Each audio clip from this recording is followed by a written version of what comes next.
Bienvenue dans cette vidéo où nous allons apprendre à débugger un front-end qui a été compilé à l'aide de Webpack. Webpack étant bien sûr un module bundler. Cette vidéo va principalement nous donner la mécanique du debugging quand une application tourne via Webpack. Elle va pas nous donner la logique du debugging, les différentes étapes, l'aspect réflexion qu'on peut faire. Non, elle va nous donner simplement une marche à suivre qui va déjà pouvoir normalement énormément nous aider. Alors, il faut savoir que selon moi, le debugger, c'est le meilleur ami ou la meilleure amie de tous les programmeurs. Pourquoi? Le debugger est toujours là pour pointer des éléments de code et donner du support, du soutien, des infos sur chaque élément qu'on lui demande d'analyser.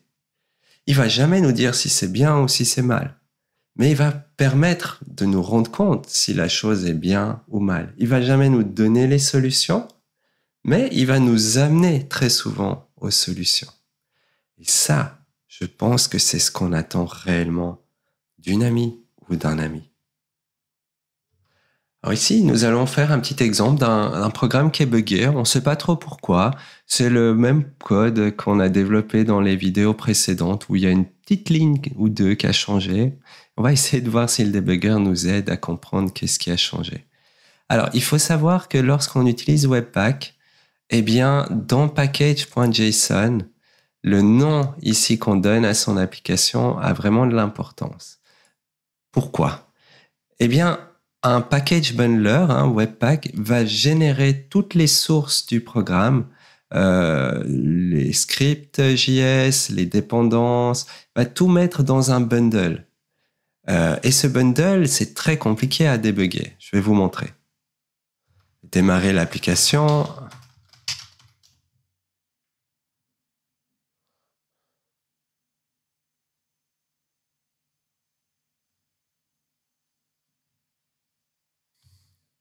Et on voit que y a un souci, le menu ne s'affiche pas des pizzas ni le menu des boissons. Donc, il y a un pépin.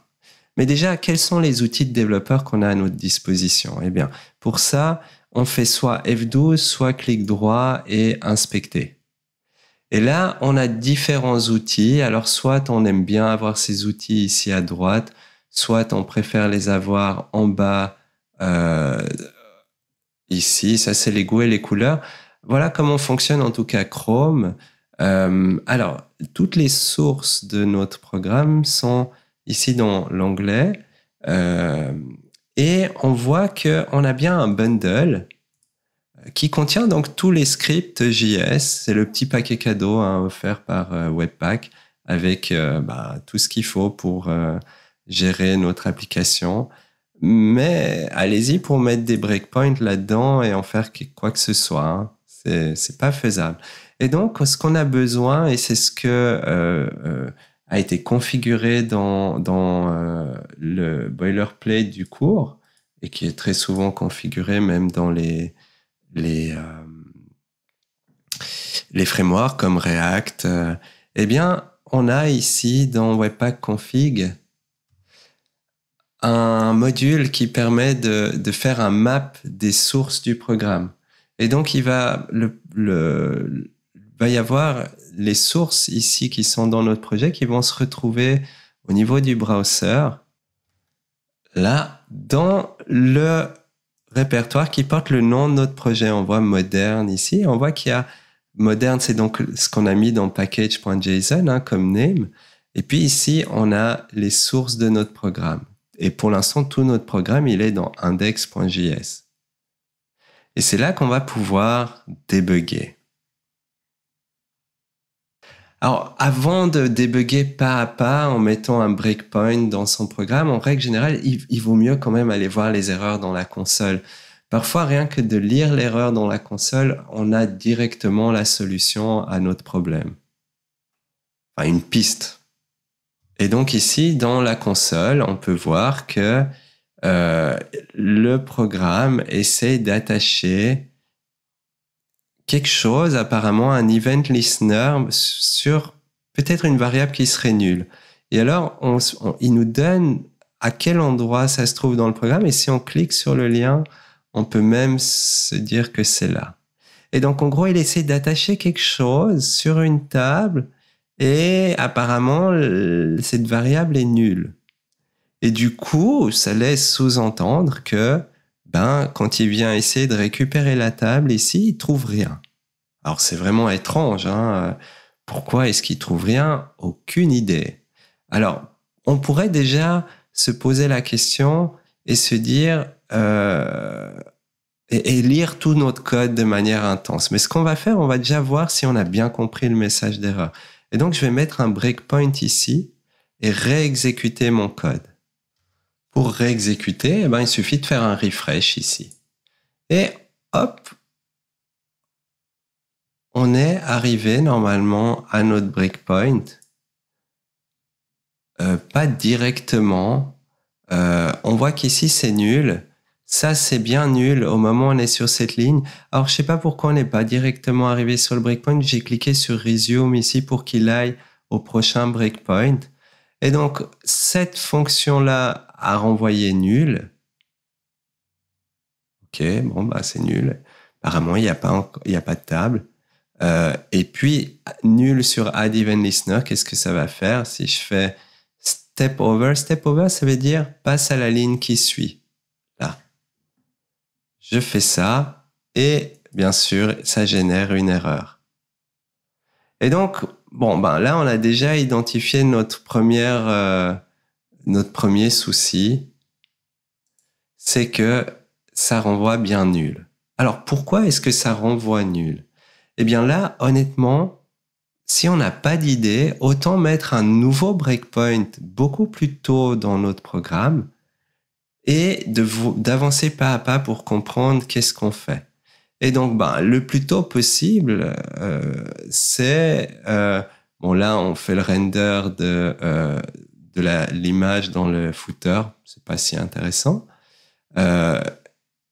Ici, on vient commencer pour essayer de créer le menu. Et on voit que le menu, il se crée pas. Donc, autant venir voir si les choses négatives se passent là-dedans. Je peux mettre un breakpoint ici. Je peux en mettre plusieurs, si je veux. Je vais vous montrer une technique quand on met 2 breakpoints de cette façon. Je vais faire un refresh. Alors là, encore une fois, je sais pas pourquoi, le programme s'arrête avant même d'aller là à mon breakpoint. Je clique sur Resume, il va m'amener normalement à mon prochain breakpoint, pas tout de suite.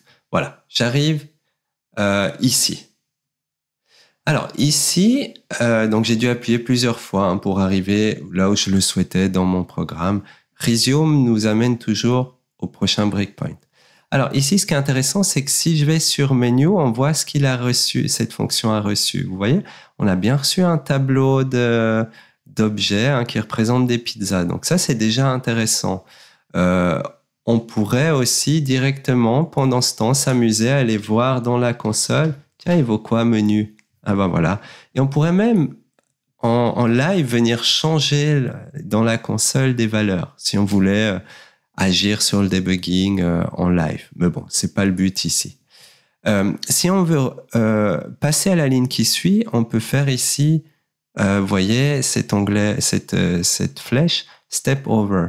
Si on veut rentrer dans la fonction pour voir qu'est-ce qui se passe là-dedans, si ça renvoie bien la bonne string, peut-être qu'on ne renvoie pas la string avec le table à l'intérieur. Eh bien, on peut faire ici un Step into next function call. Et quand on fait un Step into, c'est pour rentrer dans une fonction. Donc, je fais Step into et je rentre dans la fonction. Je vais, sur base de cette variable-là, devoir créer toutes les lignes. Et donc ici, ça peut prendre du temps. On fait Step Over. Et là, on va boucler. Du coup, moi, j'ai pas envie de boucler, de voir tout ça. J'ai envie d'aller au prochain breakpoint. C'est pour ça que j'avais mis un deuxième breakpoint plus haut, juste ici au niveau du main. J'aimerais voir si cette string, elle se construit bien. Si elle se construit mal, je pourrais regarder ligne par ligne quand on boucle. Mais si elle se construit bien, ça sert à rien que je perde du temps. Et donc, je vais cliquer ici sur Resume. Je vais regarder la string et voilà à quoi ressemble la string. J'ai bien une div dans laquelle il y a une table, et puis il y a des lignes pour les titres, et puis ensuite il y a des lignes pour chacune des pizzas. Et donc tout ça a l'air pas mal du tout. Donc le problème n'a pas l'air d'être au niveau de la fonction qui génère la string. Du coup, ça veut dire que le problème va arriver plus tard, apparemment. Et donc, je vais venir ici, dans cette fonction-là, step over, et maintenant, je vais rentrer là-dedans pour voir ce qui se passe. Step into. Je viens chercher la table. Ouais, mais il la trouve pas. Pourquoi il la trouve pas? Ah, parce que elle est dans la string, mais qu'est-ce qu'on a oublié de faire?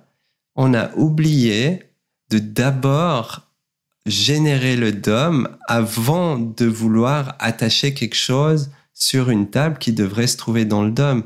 Et donc, cette ligne-ci, elle devrait se trouver après cette ligne-là. Et en fait, c'est ça le problème. Vous voyez? Le debugger m'a vraiment aidé à comprendre ce qui se passait. Si je retourne dans le code, je vais essayer de voir si ma supposition est correcte. Je viens mettre ici, par exemple, l'appel de cette fonction. Après le fait d'avoir rendu la table dans le DOM. Et maintenant, je viens voir le résultat. Je clique sur Resume. Et j'ai tous mes breakpoints maintenant qui sont toujours là et qu'il va falloir que j'enlève si je pense que tout fonctionne. Ah, je vois que ma table là s'est affichée. Je résume et j'ai une application fonctionnelle, incroyable et débuggée. Et oui, avec la belle musique du site. Et voilà pour résumer tout ce qu'on a appris. Toujours regarder les erreurs dans la console, ça nous permet de bien localiser là où on souhaiterait peut-être débugger, ou même de même pas avoir besoin de débugger avec pas à pas.